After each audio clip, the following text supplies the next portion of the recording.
CREWCast. CREWCast. CREWCast. Give it up for the CREWCast!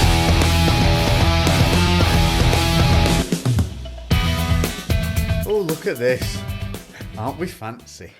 You know, the only trouble is we're going to be looking the wrong way now. We're going to Because we can see ourselves on a screen and our vanity is going to take over. Yeah. You can't see, but well, you can see we've got a brand new setup in the old CREWCast studio. So this is, it's all going on. We're still deciding whether we want these mic arms or not, but new table, new look, better lighting, and we've got a screen over behind us here now. Yeah, just there. So we can see exactly what's going on all the time. So less technical issues. We've got it hooked up to the camera as an external thing. So might get past the 30-minute time limit of doom that we've been dealing with. Yeah. It might I'm not. still We don't doubtful, know. but yeah, But we'll see. You're going to have the trouble of us just staring at this screen of us on it now because it's kind of cool to Because it's look at. hu- it's and it's huge. so massive. We need to put that just behind the camera. Or, well, Don't be messing up my office. That's my office yeah, when you're fuck not your here. office, mate. What about this? I wonder if we could just temporarily put it there if there was a way of like easily just. You just want to hang shit on walls. That is your want- solution to everything is wall mount it. Yeah, exactly. That's the easiest You solution. want to to wall everything. mount a cam. Lou wants to put a wall mount It's because to just put the camera on for when we the come position it changes ever so slightly every time, and there's always like a bit of time. I'm just thinking about efficiency. I'm optimizing everything, making it streamlined. in. Well, efficiency-wise, listen to this. It's Friday morning, and listen, I'm going to apologise right now to everybody who's watched us from the beginning for the lack of whiskey and cigars that has been on this goddamn show. There has not been many whiskey. Should Fuck we get a cigar me, now? do it. I'll do a cigar at 10 Yeah, o'clock in the morning. Yeah, I'll do a cigar as well. Yeah? All right. You inform the people what's happened to your old Yeah. granddad hip. Yeah, okay. Right, so the big news of the week. Fuck. It's pretty big. Yeah, it is pretty big actually. So this actually happened. So it's Friday now, and this happened last Tuesday. I've torn my hip flexor. I still don't know how bad it is yet. I'm going back to a physio next week. I've already been in once, but I was unable to lift my leg up at all. Literally been dragging it along with me. At first, there was quite a lot of pain. And I just thought that the pain was... Well, the pain was the thing that was stopping me from elevating my leg. Because, I wasn't like deliberately trying to move it any more than I needed because it hurt. And then after a few days, the pain kept going away, like less and less and less. And then there was no pain at all. And I still was completely unable to move my hip flexor. Hinge from the hip. And... that's when I started to think, oh shit, I've heard sometimes when people completely detach something, they don't get that much pain because it's detached. So, that was a bit of a concern. Managed to get in and see a physio. And he said that it's a bad tear, but he doesn't think that it's completely detached. So that's always a bonus. But I still haven't got the all clear that there won't be a surgery required because he said it is pretty bad. There was that much inflammation there that he was not really able to kind of get a good idea of how bad it was, though. I'm baffled that you got no pain. Yeah, he was. He said it's really unusual, and I did tell him that I'm fucking hard as nails. We're just scientific marvels. Look at Yeah. me with my bicep 1/3 of the time healing that they Yeah. reckoned, Yeah. and you with your no pain, nearly detached hip flexor. Yeah, so I've got to go back on Tuesday to basically have another little check over and then potentially go in for a scan based on his findings. Right. You all right? Yeah, we've got the screen now, so I have to centralise everything, or it'll really annoy me. So not great. So you're actually news. getting an MRI or something done? So potentially I'll have an MRI based on how bad he thinks it is next week. But the last 2 days there has been some noticeable improvements. It went from zero movement, like I literally cannot elevate my leg at all. Like every time I get into the car, I have to grab it and pick it up and put it in the car with me. Watching you go upstairs is Yeah. a bit scary, though. Yeah, it's 'Cause just It's literally like dead leg. I got the dead leg. yeah. So I have to put my right leg is the good leg, my left one's the bad one. So my right leg goes first. Then I stand up, so then the left leg can just Yeah, step you on the just step. kinda- I you can't peg do leg it up the stairs. step up. I have to do one step. It's got the little seal of approval on the Portugal, where I got these cigars from. Oh, they smell good. It smells like horses and hay and countryside. Oh, I want to go ride horses again soon. I haven't ridden for a little while. And we're riding my... well, no, I'm not going to tangent just yet. No. Is your hip flexor story still going? So, I haven't actually said how I did it. What? Because, I'll just... because you don't know, do you? Sexual activity. Yes. I reckon you were going for a Kama Sutra number 72. Violent thrusting got me every time. Violent thrusting. So, yeah. It was consensual, Your Honour. It was just violent thrusting. Yeah, just very violent. So it was actually at jiu-jitsu. You, sir, are going to jail. It was actually at jiu-jitsu, unfortunately. What? Will you? Right. I'm gonna stop. I'm gonna put a ban. We're all gonna put a ban on you doing jiu-jitsu. You're losing your hair. You're breaking your hip. The other week you came in crippled with your neck. You couldn't move. Yeah. It's so I've been lifting for 14 years, 13 years, something like that. You've been doing jiu-jitsu for 4 days and you can't walk. Yeah, but I'm fortunately quite mobile in most places, but there are certain areas of me that are very stiff. My neck is one, and my hips are another. Those are 2 areas that thank you, mate. They've always been super tight. And normally, what I do, I will spend a good 10 or 15 minutes beforehand, specifically stretching out my hips and my neck. So boring that though, isn't it? It is, but Stretching's after I did so a couple of sessions, I quickly realised I have to do this because it just hurts so bad if I don't. I did some abductor work the other day before doing some pendulum squats. Yeah. Night and day difference between set 2 and 3. Yeah. Because I didn't do any before sets 1 and 2. And I put the weight up on set 3 after doing some abductor work. Bink! Straight up. Better than the lighter sets. Yeah. I was like, damn you, stupid stretch. Yeah, that's it. And it was literally like the one session that I didn't get in early enough to do the warm up before their warm up because their warm up's just Have you got a massage gun? No. You should get one of those. Literally before a session, just run it up and down all your IT band, all your quads up, and you can literally jam it into the top of your hip flexors here. Because my buddy Mark had, he couldn't squat, like literally couldn't squat. His hips would jam up. If you tried to get him to just do a free squat, put your arms out and, squat down, he would roll onto his toes. You could watch his hips jam up and he'd nearly fall forward. It was like a nightmare. He literally spent like 4 weeks every night gunning his penile area. Yeah. And he's never seen a prouder bloke walk into the house and go, let's watch this, and just squats down like a baby and pings back up. Yeah. He was like, it was my hip flexor the whole time. Yeah. Jamming me up. And we'd like taken him into the gym and tried to train him through squat motions, rolling out, gripping with your toes, driving with your glute, all the whole thing. All the hip flexor, just jamming him up. That for years, though, we're talking like 6 years he's been like this, just thinking something was knackered, like his whole mechanics were knackered, just his hips. Yeah, it's not a surprise. I think hip flexor is a weird one because they don't do a huge amount, but we sit a huge amount. Yeah, so they can get very tight. So and this is an issue that I've literally had from a teen, having tight hip flexors, and then going through a job where I was driving loads, doing shitloads of squatting, all these other things, just lifting in general. You're going to stiffen up a little bit. And I didn't do my warm up before the warm up, and then halfway through the class just got caught. Actually, it was towards the end of the class. Got caught in an awkward position. It was actually like have you heard of a bow and arrow choke? Mm-hmm. Yeah. So they're basically behind you. They're going in for like a choke, but to stop you rolling away, they hook your legs and then pull them in, so you're getting twisted that way and you're getting choked that way. Ooh, nice. But they only managed to hook the one leg. So as they pulled, I was getting twisted this way and my leg got kind of pulled back behind and you me. were yanking the other way as well, I assume. Counter yanking. Yeah, so it got kind of pulled back. Term, that is the counter yank. That is the imagine someone in cage side. Yeah. Counter yank. I know what it means. So, and it just imagine being put into like a rear foot elevated split squat position, but quite quickly and with force. That's basically what happened. Yeah, so it was a snap motion, bang.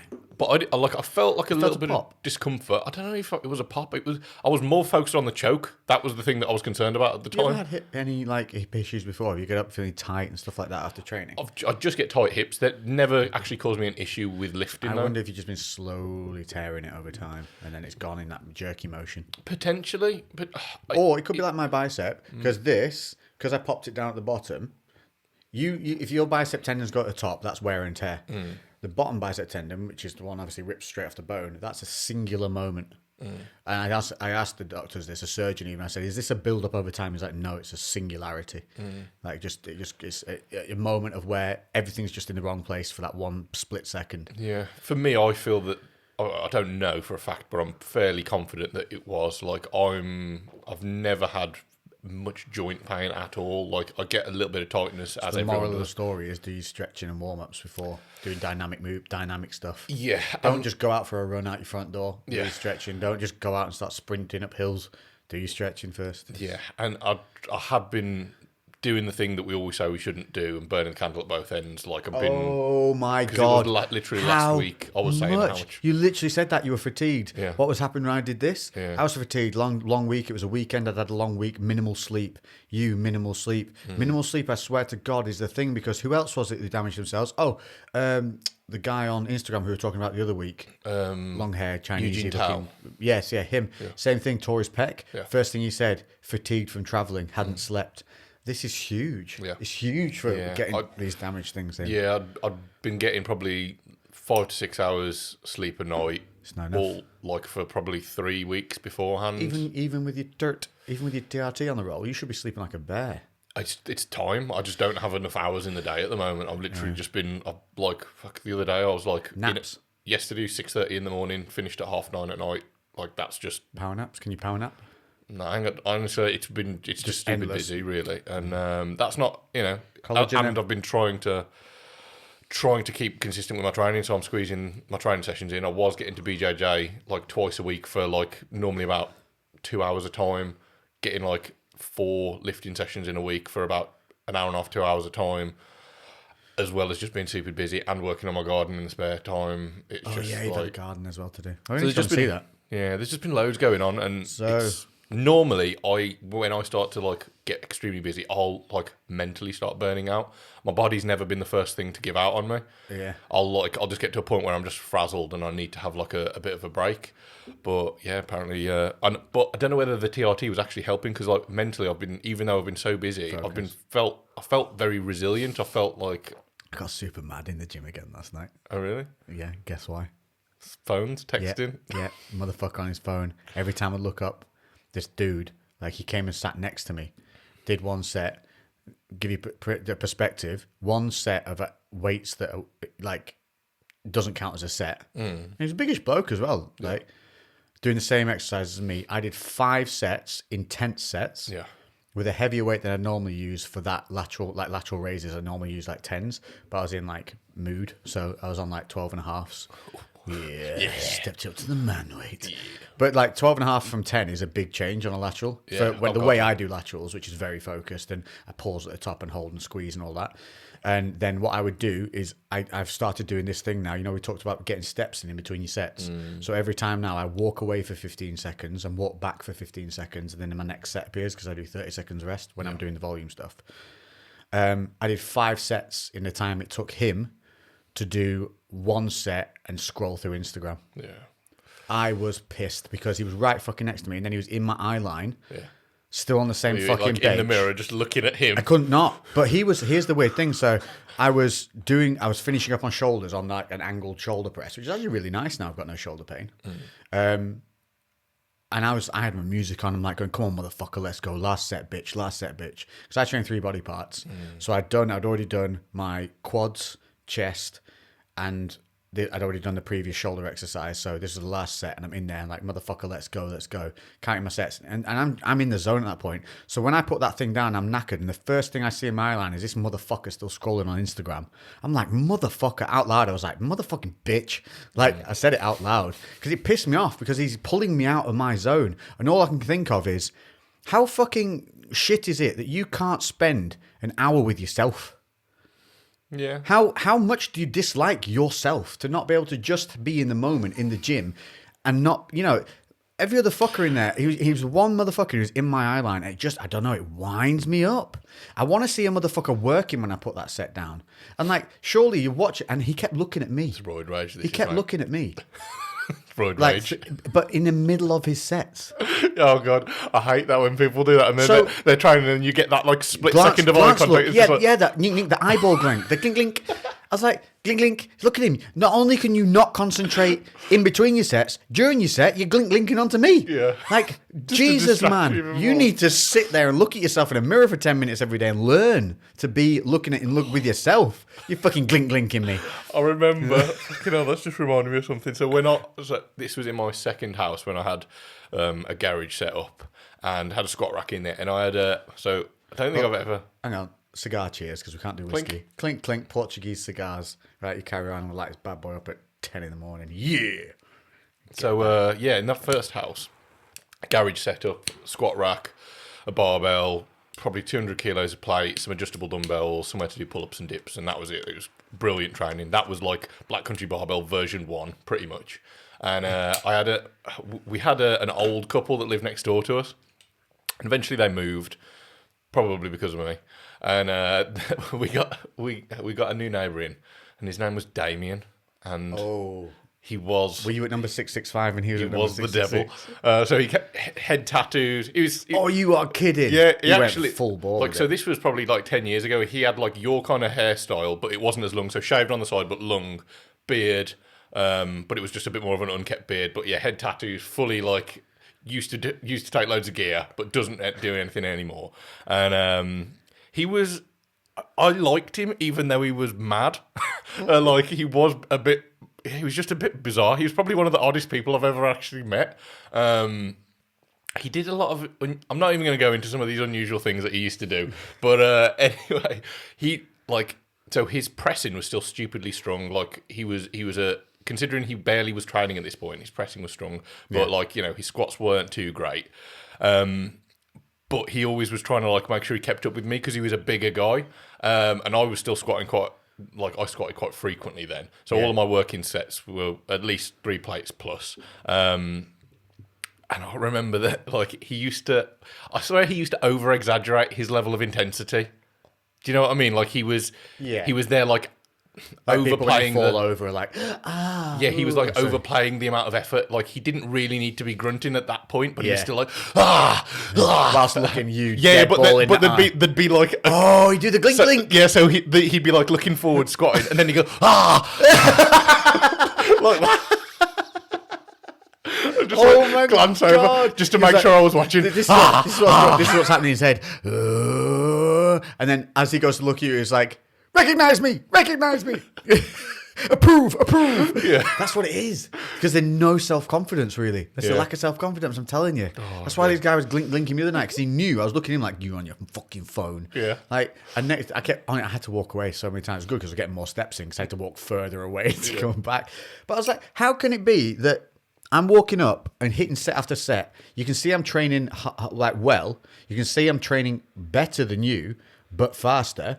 How is it not waking your ass up to maybe get off your phone? I know. Like, how much you want me to do? Just kick your phone out your hand?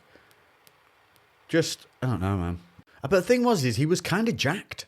Maybe he's on like it's a deload week. Deload week. But even my deload weeks, you still should be in the gym on your own. And he was literally weight down. And when you have to lean back a bit to put the weight down, he didn't come out of the lean until he leant further back to grab his phone to then sit back up. Right, yeah. So it was like a double lean. Seamless. Seamless grip and go, yeah. So I love how angry you get at these people. Fuck. It's just, do you know how lucky you are to be able to go to the gym? And do you know how good it feels for me when I get in there after battling not wanting to go because it's a drive or whatever and then get there? But every time I'm there, I'm fucking free. I want them to have that feeling. It's almost an anger that they're missing out on something. It's like people who say they don't like Indian food or they don't like French food. Yeah. I'm like, well, have you tried? And they've had like a vindaloo or one dish and decided the entire cuisine is unedible. Yeah. I'm like, what are you talking about? You're missing out on one of life's greatest pleasures. Yeah, people literally just box certain things off, don't they? I feel like that's what they're doing. Yeah. Please don't be on a phone near me in the gym. I get mad. And there's some guy messaging me on Instagram when I got home. He was like, Hi Lex, just wanted to say, I've followed for a while. Didn't want to say hello in the gym because you were clearly in beast mode. I just anyone back going, no, dude, I was just pissed off about the dude on the phone in front of me. Funny if it was the guy who was messaging you. No, it wasn't. I checked. Yeah, but he like noticed how much of like a zone and pissed off I was in. Just fucking. I suppose it kind of pushed me a bit more because I was like, I'm going to show you how many sets I can do in the time that you've scrolled through nonsense. It's one of those. But I left the gym in like a high. I was high, but also angry. Yeah. Sometimes being pissed off when you're training is good, though, isn't it? Oh, good. Yeah. Yeah. I think, especially when I was younger, like I was always pissed off training. That was definitely an outlet for me. I actually had a bit of a time period where when I started to get happier, I struggled to get in the zone as much with my training because I didn't. You were too bouncy. I felt like I'd lost all the things that were motivating me, like when I was younger, because I, went in angry, pissed off at all the shit that had gone on and people that fucking, pissed me off. And as I kind of matured and grew up and moved past a lot of that, I did have a little bit of a phase of just like, I don't know how to bring intensity without being angry. Music. Yeah, but it was just like a learning process. I think I'd used anger as a crutch for motivation, I suppose. Anger's not always the best motivator, is it? It is a useful one, but it's good at times. But like in a fight, if you get angry, you often lose. Yeah. So sometimes it's more you need energy, and for me, music does that for me. Like so, it's aggressive energy, but it's still just energy, and you can it's channelable. Anger is like erratic, uncontrolled, crazy energy, like this. Whereas like your music vibe energy or something that fires you up is very tunnel visioned and directed and directable. That's the skill set. So I'm good at doing that. I know what music does that to me as well. I know what tunes to put on to make that happen. So if I'm feeling a lull or there's a big set coming up, I'll literally change this track to whatever is. Yeah, same for me. I pretty much exclusively save. I know you don't, but I pretty much exclusively save my music for training now. There's very, very few times where I will listen to music that's because I almost want to save that to make it as potent as possible. Do you know what I mean? I feel like the more I listen to music, the more I kind of get used to its effects. So see, I just don't listen to the same type of music. Yeah, my daytime music's very different to gym music. Like I don't listen to the song "Rot" in the middle of the day. It's not pleasurable. Yeah, it actually makes me cringe. It's like, oh no, turn that off. Too much. Whereas in the gym, it's like perfect. It's the only thing I want on. It's weird. Because and I did have I put on. When they do the Spotify suggested lists. Yeah. I thought, do you know what? I'm gonna expand my horizons. And I found a couple of good songs. None of them good for the gym. All great for riding a motorbike. Yeah. But they were too soft. Because of what I listen to in the day, Spotify thinks that's my mainstream. Yeah. So that just showed, But perfect because as of Wednesday, we've got two more other cool bits of news. Also, I'm jealous of this Dickhouse t-shirt, but she's already kind of cracking though, mate. Yeah, I know. But it might look cool once it's all rugged up. Yeah. How have you done that though? That looks like you've gashed it. Is that a hard nipple moment? I don't think my nipples are over there. Maybe it went wicked. Dragged over it. That was it. Yeah, maybe. I don't know. Yeah, I bet you've dragged that on something. Probably. Picking something up. Yeah, no doubt. I was probably working in the garden with it. Yeah. Or even a plate or something like that. It'll definitely be something. Yeah, I bet you put a plate on it. Anyway. Oh, man, I'll say so much it's to order too. I was going to say, so my news is Wednesday, I am off to France on my steel horse. Yeah. So I'm well jealous, I am. Oh, mate, I'm so excited. But it's got better. So originally it was me and my buddy Mark. And then Lee, who comes out riding with us as well, who's been on the podcast before, Mr. Lee Hodgkinson, Mr. Timber Builder. He was like, what are you getting the bike ready for? Yeah. Right. Oh, I mean, Mark is going to troop into France and go see my sister in Bordeaux. So we're going to ride. I'll tell you what we're going to do after. Because Mark's never been abroad on the bike and it's one of his things. And he was like, would there be room for another? Room for a little one? Hello. And I was like, yeah, of course, yeah. But we just didn't think because he's on he's got work. Self-employed in the week, and we're going midweek, and Mark kind of booked it off his work well in advance. So he was like, yeah, if you want to come. So now there's three of us trooping through. So we're going to go from here on the 6th on the morning. We're going to ride down. Now, we were going to get the tunnel. But fuck you, tunnel guys, whoever runs your pricing system. Motherfuckers jacked the price up Yeah. From one day to next, it went from being about a £90 return to £158 in a 12-hour period. Yeah. They just went, dates changed, jack it up. Unbelievable. So we're like, well, check the ferry then. Oh, I get bad seasickness. Oh, really? Did Yeah, bad, Oh, dude. this is going to be hilarious. Like I have to sit somewhere where I can't see anything and just be like rocking, going, I'm on a train, I'm on a train, I'm on a train. And then definitely a train. So this is going to be fun. I'm hoping that having two other guys there keeping me entertained will distract me from the seasickness. Yeah. Either Well, that yeah. or I'll just be on the side hurling. Yeah.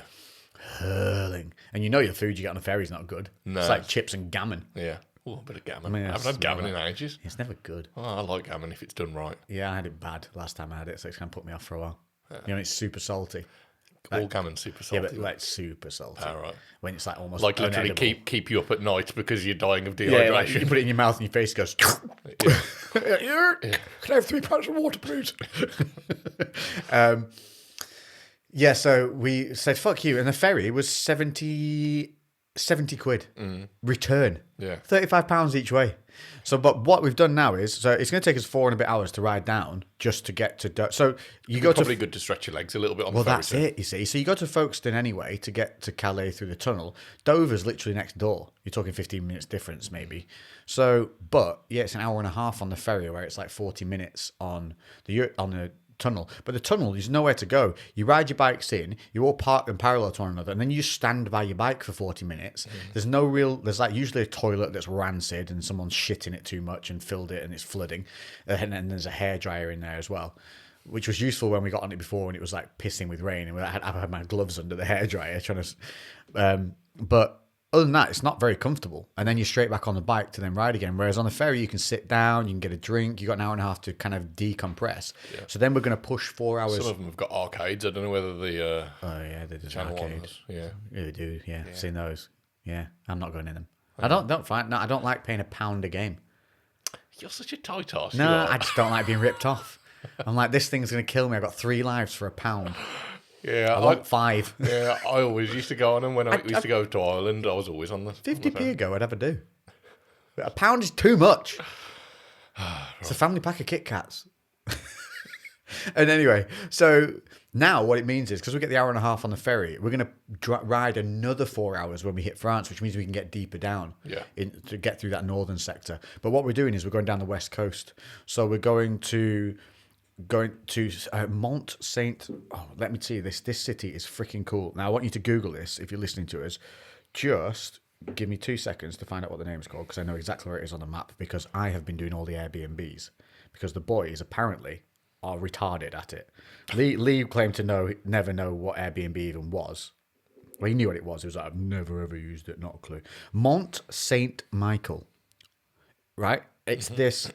So we stay on the first night somewhere up near Rouen, I think it's called, on the west coast. But on the second day, so the first day is just grind, get your distance, get it done, punch your way into France. Yeah. Then we've got this lovely little chateau that we're staying at on the first night, which I found, which includes breakfast, which I found, which includes soft beds and pillows and really good reviews, which I found. Well done, Alex. I want a badge after all this. The only one I've not booked yet is Bordeaux. Although Lee did send one through. So bear in mind, I've got us a chateau with breakfast in the morning, probably a glass of wine on arrival, beautiful grounds, lovely. Yeah. And it's about, here's a great thing. When you're traveling threes on motorbikes and stuff, you'll love this even more. Overall price for a night's stay at these places, 90 quid. It's 30 quid each. And that's every night where you go along. It costs you like £20 to £30 each. Yeah. And you're staying in like little flats and stuff like that. Or you'll be staying in someone's house where they cook for you. It's fucking cool. Sweet. Usually on a farm. Because like the north of France is so sparse. Yeah. You just stay in these lovely places for next to nothing. When we stay on the second night, we're staying in this really like boutique funky hotel. Well, not a hotel, like a chateau thing, but you get rooms in the chateau. I think it's the most expensive one we're going to be doing. It's like $32.50 each, including like just being bang in the middle of a place called Quimper, which is where we're staying, which is like this really old town on the west coast. How sick's that? Yeah, that's class. £32.50. Bargain, man. Big double bed each and everything. Yeah. How long are you there for? So we set off on the 6th and we get back on the 11th. So we do a 3-day trip down, full day in Bordeaux, and then a 2-day ride back straight through. But this, where we're going, Mont Saint Michael, that's what like our midway stop on the first day. This is our first like site before we get to our next destination, is a coastal town, a full town that gets cut off by the sea every day. It's absolutely stunning. So if you just go on Google now and Google Mont Saint Michael and look at it, it's a walled city in the sea. So we're going to go there and hopefully have some cool lunch. is that? That's sick. I think you can still get across. I think there's like a ferry that will take you over if you get there. So that's that. And then we go to Quimper in the old town. Then we're going to come down the west coast through La Rochelle and then down into Bordeaux, where we'll meet my sister. And then she's obviously like, she lives in Bordeaux, fully fluent and everything like that. So she's going to take us to all the proper places, keep us out of the tourist thing and show us around. That sounds class. Yeah. And then we just punch our way back up through France for the final 2 days. That is very cool. Yeah, well, in terms of bike news, I've got a little bit of bike news for everyone. I passed my fucking theory, didn't I? Whee! Yeah, so I passed my bloody theory. I ended up literally only revising like the day before because, again, just was really busy. Remember, kids, if you want to pass something, do no work and then panic revision. Yes, last minute. That's all I did for my entire educational career. Yeah, I didn't have an educational career. But yeah, passed, did all right. 48 out of 50. Yeah, 48 out of 50. What's the minimum? 47 or 40? You can only get like 3 or 4 wrong, can't you? No, I think it was 44. Shut up. You can get 6 wrong. Yeah, 44, I think it was. Fuck off. I'm pretty sure when I did Hold it, on, if you got 3 wrong, you were bald. Let me have a look. Because I got a weird one about a tunnel, a weird one about a sign. That was what I was telling you to do. Look out for those. The pass mark is 43. What? Yeah. If you can't do 7 wrong and you're still allowed? Yeah. Holy shit. Yeah. But I think everything that's got easier. That's got easier. Everything that I've heard, the hazard perception is the one that gets people because overclicking. Well, it's because you and when I was doing the tests, you can click too soon. You know what Mark was saying, and some of them, like you'd see a hazard, like you see a car's reversing lights come on as they're like going to pull off a drive. So you like click as a potential, which I did, and then you can go back and like review. And I was like, oh, that one was like clicked like a fraction of a second before they'd registered it as a hazard, even though it clearly was a hazard because the brake. So the reverse it didn't then register it as you had. So because I practiced these a few times beforehand. Subjective, isn't it? Yeah. So afterwards, I basically would see a hazard, wait like half a second, and then click. Yeah. Smart move. And yeah, that one I got like 64 out of 75, and the pass mark was only 44. Because that's on like a point system. So yeah, it was nailed it. Yeah. So got that one done. When the manager's back in work next week, I'm going to be talking to him about booking my week off because I just want to make sure that I'm not going to be interfering with anyone else's time off or anything. And yeah, I'll be doing my direct access. I don't know whether to do so it. much fun. I don't know whether to do it all in one go, like because it's like, is it 5 day or you'll be limited to what their spacing is anyway. Yeah, or whether to do like 2 or 3 days. Then they'll tell you what's best to do. I think my dude definitely had me riding days he had me riding 2 days back to back. Yeah. When they were teaching me because you have a 5 days, and then I think there was a bit of a gap, and then we did 1 day just going over the routes. And then, obviously, so you've done 3 days then. Mm-hmm. And then 2 of your days, 1 includes the morning before your test or something like that if your test's in the afternoon. Mm-hmm. So they'll kind of get you riding the day before and the morning of to get you ready to go through. Or it might be that you have mod 1 and mod 2, so they have you riding the day before each. Okay. So you do 3 kind of quite close, but then your other 2 are saved for kind of prior to your actual testing. So you got the mod 1, which is where you're in like a little arena, right? And you have to do all the maneuver stuff, like take a corner at a certain pace, do the 3-point turn thing without putting your foot down. No, not 3-point turn. The U-turn without putting your foot down. Yeah, and you have to wheel the bike backwards into like a space without.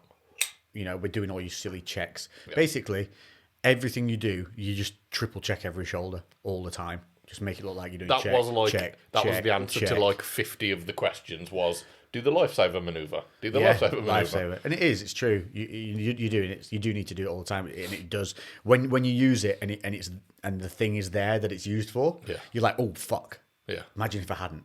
Yeah. But it just becomes a tick. before you do anything, you just check. you quick glance over your shoulder just to see there's no big thing there or anything whizzing past.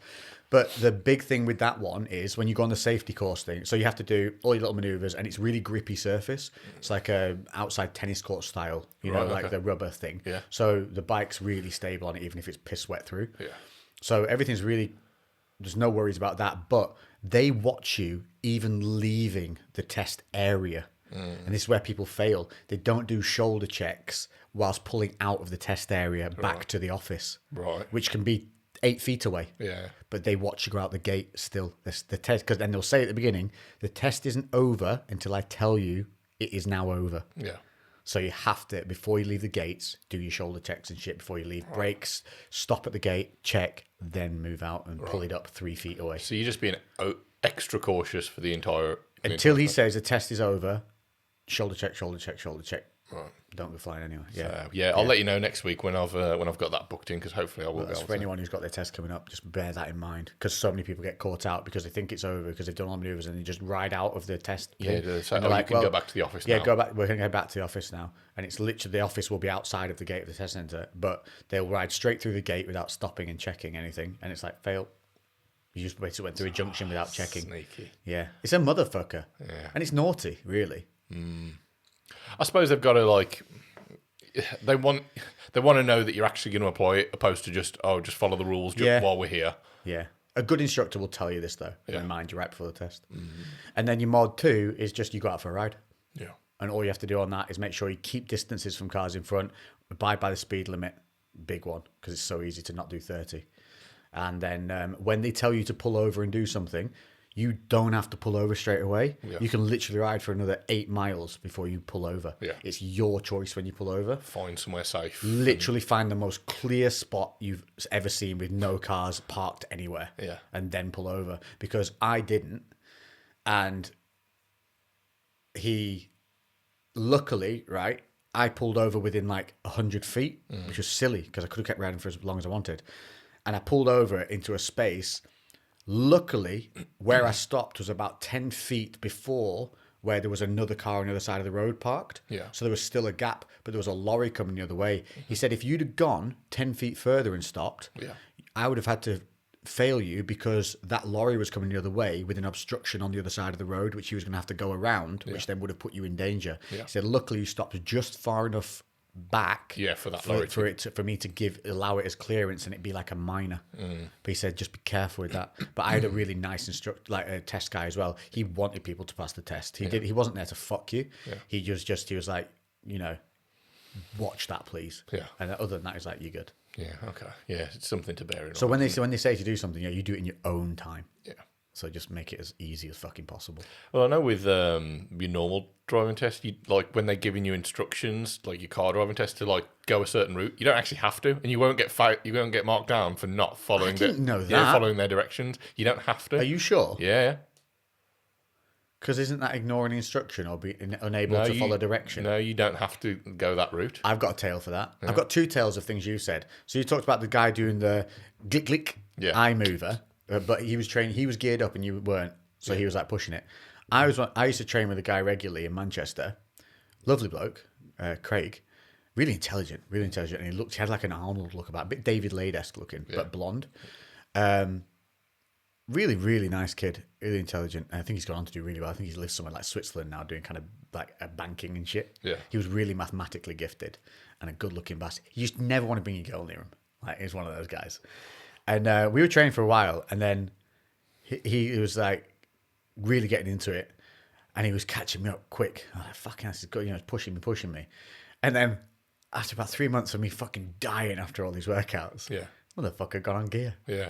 And I was like, you motherfucker. So I've been grinding my joints to dust trying to keep up with you because like you were the Padawan and now you're fucking Darth Vader.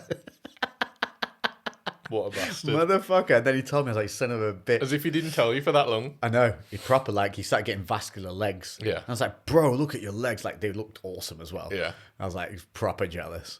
And and then he told me, I was like, son of a bitch. But then I felt better about myself because I was like, well, I kind of kept up. Yeah. Kind of kept up.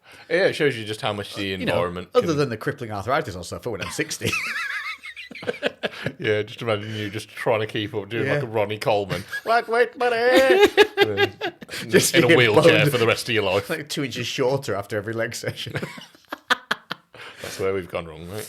Yeah, so that was, but he wasn't stupid, but he had a guy who was his mate, and this is how a part and parcel of it all, who was like gear reliant and even geared up to the tits was never going to look good, like never, just didn't have the genetics for it, couldn't get abs, just didn't shape up well, and was juiced to nines. So he'd, poke and poke and poke and poke, and obviously had a dealer or whatever, and it got him doing it.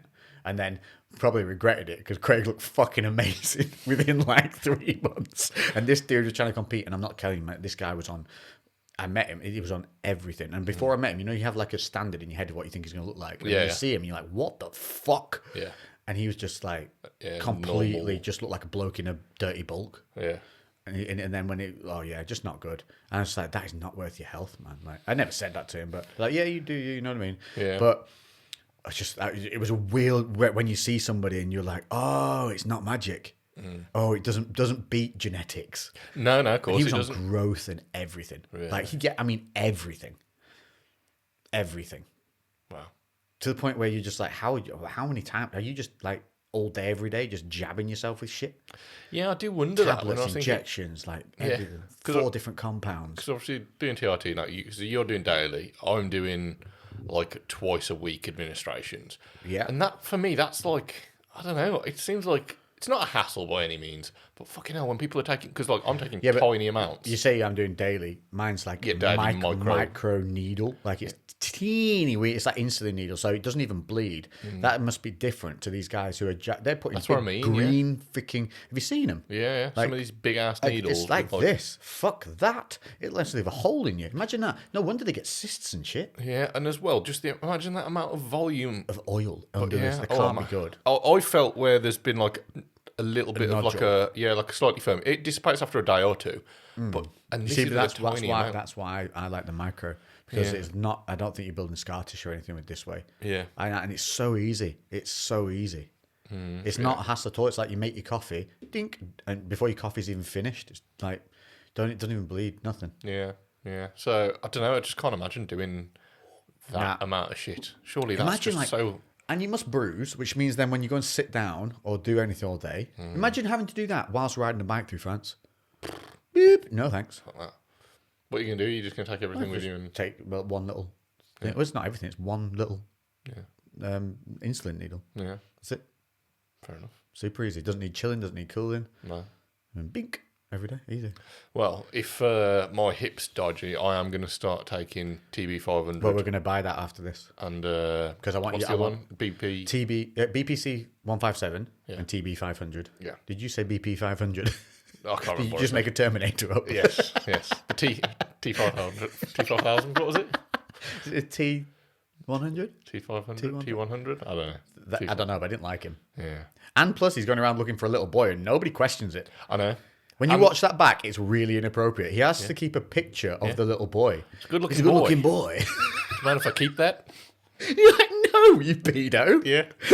What part of your software Yeah. didn't detect that was a criminal type tone? Yeah, but then I suppose back then paedophiles weren't as, I don't know, people didn't like, nowadays people are super vigilant, but I feel Yeah. like back then, Jimmy Savile hadn't been around, hadn't been busted at that point. Have you watched that on Netflix? no, I haven't. I've Mate, heard you good need things. to watch that. The way they've done it is like you think it's going to be horrible, Yeah. but it's just interesting. Really? Like, don't get me wrong. There are moments. There's one moment in the second episode where you just feel a bit crushed Yeah. for this poor woman, who the way she describes what he did to her and how like she felt alone and everything with it, and she's clearly destroyed by it.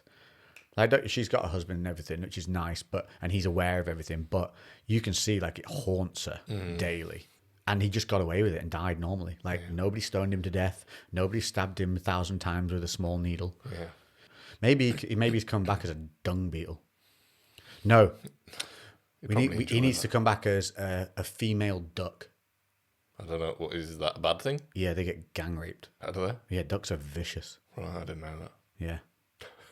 Made me look He, at, he wants to come back as made me look at fucking parks in a whole different way now. a targeted female duck. That's what he needs to come back as. Well, how the fuck did we get onto this? Bird rape? Bird rape from Jimmy Savile. From what? Terminator. From Terminator. From me not knowing. This is the ultimate tangent. Okay, there we go. Right, okay, back Cigars to and tangents are back. TB. So yeah, BPC and TB5. So BPC 157, that's the one which helps with rebuilding of like ligaments and tendons and capillaries. And you need to be taking that alongside collagen as well, though, because I've forgotten the technical terminology. But basically, what it does is help build your collagen bridges. Collagen synthesis? No, there's something. There's a very technical term for it. It's going to really. I wish I sounded smart, but for everyone that needs to know this, when I give you information, I often have to research the technical words. I know what happens in kind of a Lego movie kind of way. Like I know it's true, I know it's real, but I don't have all the technical terms. Yeah. Yeah. but I know it'll look good when it's done. Yeah. So it's something like it's going to really bug me. It basically helps build the collagen bridges, from which our tendons and ligaments are composed. Yeah. So it basically improves the rate at which they can then heal across the tears, but it also improves it helps you build new capillaries, which obviously helps feed blood, which obviously ligaments and tendons are notoriously bad for having blood supplies. Yeah. So that's another benefit, which is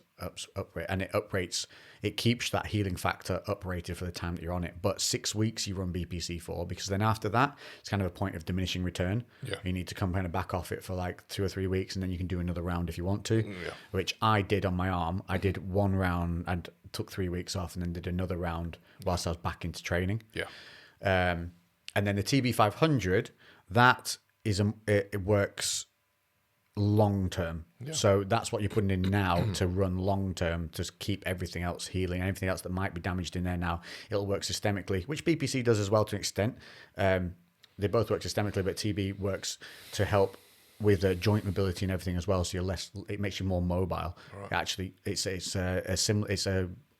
it's released when women become pregnant. Oh, so it yeah, helps open up their hips and everything. So yeah, it actually with that makes you more beforehand. mobile. So it'll be better for jiu-jitsu and everything as well. You're less likely to snap things, which obviously part and parcel of lifting weights and stuff. It's going to help with keeping you more mobile alongside your stretching and mobility work. You said one of them, is it BPC that you inject twice a day? Yeah, so the BPC, only because you've got a full tear. Yeah. Now, if you just hurt something, tweaked it, you'd only need once. Yeah. But for me, whether they still, because of the limited amount of actual studies done on it, and we're working off, it's not pseudoscience. There's a lot of actual scientists who have used these things. There's a lot of data on it, but because we haven't had long-term studies that are conclusive.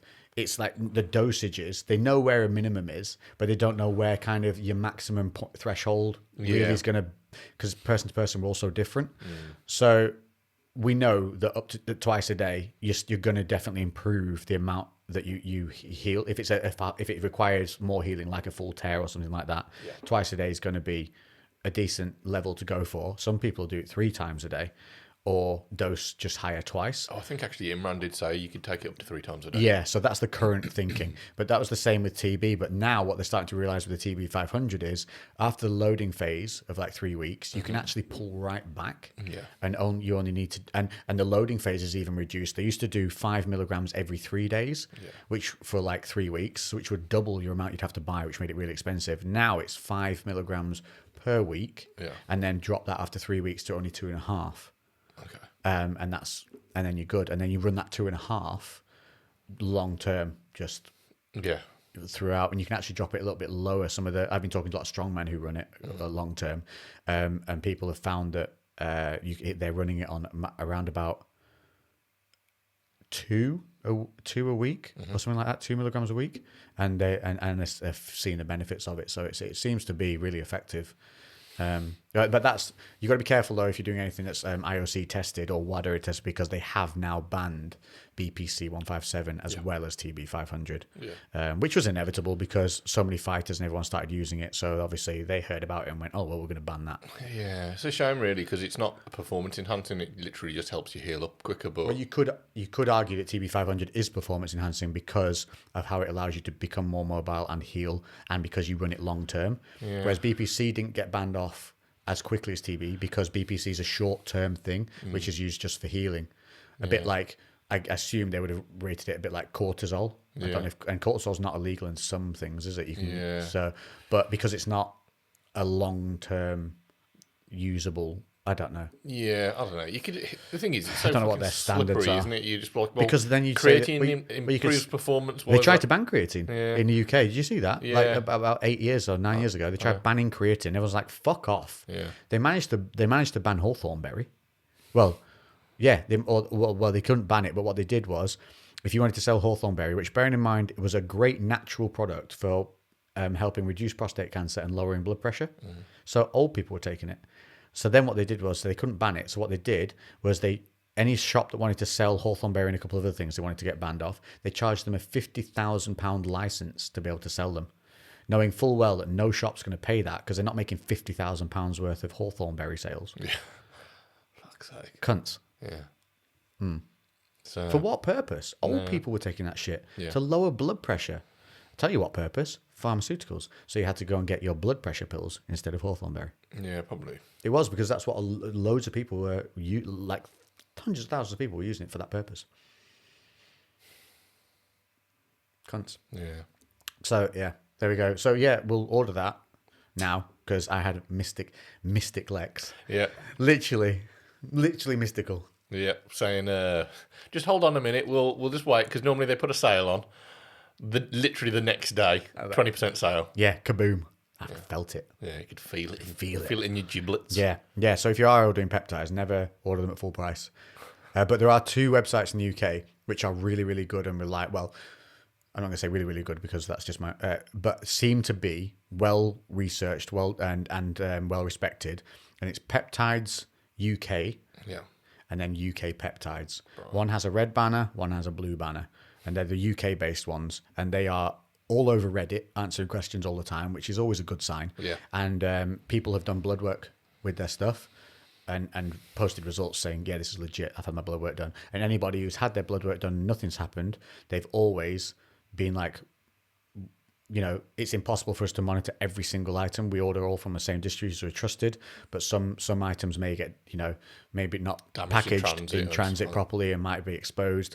And that has been the case at any point, they've just completely sent them out what they ordered plus more stuff. Yeah. So that says a lot that they're backing up their product that way. Yeah. And responding to any negatives plus all the positives plus all the advice and stuff. Yeah. I am part of obviously the TRT thing was hoping that was going to make me more resilient, less likely to have issues like this. Yeah. So it is a bit of a kick in the dick that like within 6 weeks of starting TRT, I've had my first ever tear. And would it have happened if I wasn't on TRT? Yes, of course it would have. It was just Singularity. Yeah, it's a one-off. Like I was trying to get into a new sport, and I was starting to take it seriously. I was actually looking at competitions to enter. And you were coming out of one-dimensional, very heavy, very stringent, strict weightlifting training, which is not dynamic in any real way. No. Going into full fluid dynamic motions with intensity and sudden bursts of intensity. Yeah. So it was inevitable. You're going to get hurt. It's just a shame it's such a big... Yeah, it was a bit more serious than it... Well, I still don't know. Because the thing is, it's weird. Like, if I rest, if I don't do anything all day, I'll actually have a little bit of mobility back in it. It'll come back. But... Do you have any ever, sharp pains? No. See, now, really. you know how my bicep moved... looked like it was moving normally and everything because it was stuck to the other head. Yeah. I would still get searing, sudden pains if I moved it to a certain, if I went to shut a door behind me like that, my arm, it got boom, almost weakened my knees pain. But then outside of that, it was like I could move it like there was nothing wrong. But you're not getting any pain, which suggests it's attached. I get a bit of, it's discomfort. It's not pain. It almost makes me feel sick. It's like, it's not pain. It feels very similar to almost having a stomach ache because of where it is. It's like, when your guts are going around and it feels like it's inside you, almost like a bit of a cramp. It's like that, but inside. Because at first I couldn't tell whether I'd got cramp in my... okay. Well, that suggests that it's still attached. Yeah, well, the fact that there is mobility coming back to it, it's got to be attached, but it's by how much, and I don't know how much. It. Yeah, I don't know how much it needs to be attached by for them to be like, oh yeah, that's cool, it'll heal on its own. If it's fucking hanging on by a thread, is that enough for it to then fully heal back without a surgery, or would they still be Slow. like The problem's the blood supply, but that's where the BPC and everything will come in because it helps with that bridging of the tears, so it speeds that up. So you're more likely to not require the surgery because it will heal much faster than it would without it, and then so obviously you're less likely to keep it. It's going to start repairing rather than getting worse. Yeah, I know with because obviously I'm doing TRT twice a week. I'm still The problem with the TRT is it can fuck up. You need to be on collagen. You're on collagen. I take collagen anyway. Yeah, because we're on TRT, but people on steroids, because it fucks with the lipid levels, it actually weakens tendons and ligaments. Right. But that's when they're on high doses. Yeah. So I'm thinking within the normal ranges, Well, should be all right. I've got all my bloods done, which we're going to do in a short. Oh, so we're going to film that right now after this, aren't we? Yeah, so we're going to go through. So this is me like We've got 4 minutes, then we'll film that. 7-ish. It was like about 7 weeks after starting. Yeah. And I was quite surprised at the results. Oh, really? I don't know them. Just Alex doesn't know, so I'm quite surprised. And yesterday I quickly worked out so I can see how I also didn't know how he'd done his hipping. Yeah, everything. I genuinely thought you'd done it training. Fucking jiu-jitsu. Yeah, I know. I am disappointed because I've been really enjoying it, really getting into it, and I don't know. I feel a bit like I've let Making you bold and crippled at the moment. I feel like I've let the guys at jiu-jitsu down a bit because obviously I haven't, but they're always really encouraging, and they were really glad that I was planning on doing a competition, and we talk a lot about it outside of actual training. No, Stu, I didn't know I did it at the time. Was Stu not there? Cool, right, Stu, your fault. We're blaming you. Absolutely. If you were there, you'd have had him warming up. You'd have been like, I can't remember if he was Lou, there. Lou, you giant sausage. Have you no, I made don't yourself think a bit bendy? He was there on that day. But yeah, it's just one of those, isn't Stu, it? when you're not there. Shit happens. So yeah, I do feel like I've let them down a little bit because I was really getting into the swing of things. They were seeing me make real good progress, and I was planning on doing a competition. But hopefully, fingers crossed, it might just be a few weeks, 3 to 6 weeks out, if it's nothing too major. But we shall see. I'll let you know on the next podcast, which won't be next week. Are we explaining what's going on because you're going to be away in France? I am away, zooming around my steel horse in France, as I said, down to Bordeaux. So what we're thinking is we're going to give you a load of multiple shorts. Yeah. In that way, so you're going to get some half-hour episodes, but multiples of them. So it should give you guys who need to catch up on previous episodes, give you a chance to do that, and we'll put out these little shorts in the meantime. Yeah. And then we'll be back to our hour-long and shorts when we are all back, because you've got another story as well, because you're off to Scotland. Yes, yeah, I've got to wrap this one up quickly, but yeah, I'm literally, the reason we're doing it early in the morning on Friday is because I'm going to Scotland tonight, well, driving up in a few hours' time, because I'm picking up my pup. Getting my What? You getting it? Yeah. Holy shit! I thought you were just going up to look at it. No, that was like 2 weeks ago. Yeah. So it's 8 weeks today. So tomorrow we'll be bringing it back. Holy fuck! Yeah. Tomorrow? Yeah. Oh, I'm definitely going to see it. Yeah. I'm gonna ride it. I'm gonna fix my bike chain. Yeah. Tonight. Yeah. And because I need to scrub in the new tire and run the slack through the chain. Come down on So I can ride down. Come down on like Sunday or something like that. Like I literally need to ride the bike. I have to for mechanical reasons. Yeah, come down Sunday. And that's a good ride because it's like 20, 30, 60 mile turnaround trip. So that's good. Yeah. Yeah. So I'll if you remember to do it, if I send you some photos, you could put a picture of the pup up. He looks so fucking cute. Looks so cute. Oh, I'm gonna want a fucking dog when I see it. Yeah. He's about 7 kilos at 8 weeks old, and they grow a kilo a week.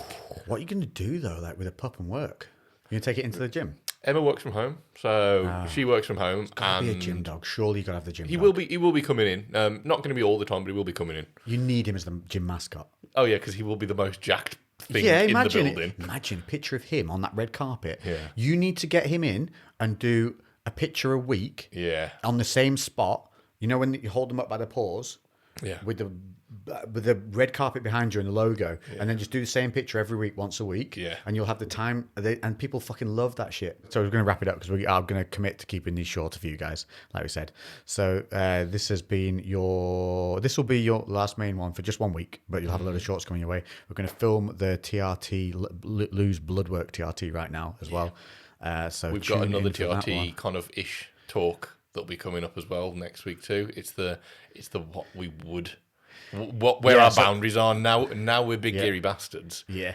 Where our so you'll have listened to this one's on the Monday, and then on the Thursday you'll have our steroid abuse chat, and then then you'll have Lou's blood work after that, and then I think we've got another one in the bank, do we? Or is that the two? I don't know. There's one more in the bank about. Oh yeah, then we've got another one in the bank about Jack. You know, are jacked people attractive? Oh yeah, And yeah. I go on a rant and say something that's definitely going to offend a load of you. Oh god, yeah. You completely definitely, you put definitely. your foot right in your mouth on Even that one. more so because Lou disagrees with me almost immediately. Yeah, I was just and like, makes me nope. sound like an absolute asshole. But I'm leaving it in. But Did you listen to it back and we're like, I'm not listening to it back because I won't put it up. So you have to bear with me on it. I might do a little disclaimer at the beginning saying, pre-warning for this show, you're about to hear something that will probably offend you when you first hear it, but stick with me. I promise you I'm not a butthole. Enjoy the show. I think every day I'm going to do that. brilliant. Yeah. All right. So on that note, we'll catch you in the next one, and hopefully Lou you'll have a picture of Lou's pup up. At some Yeah, point. I'll send that over now. Toodle pip. Bye.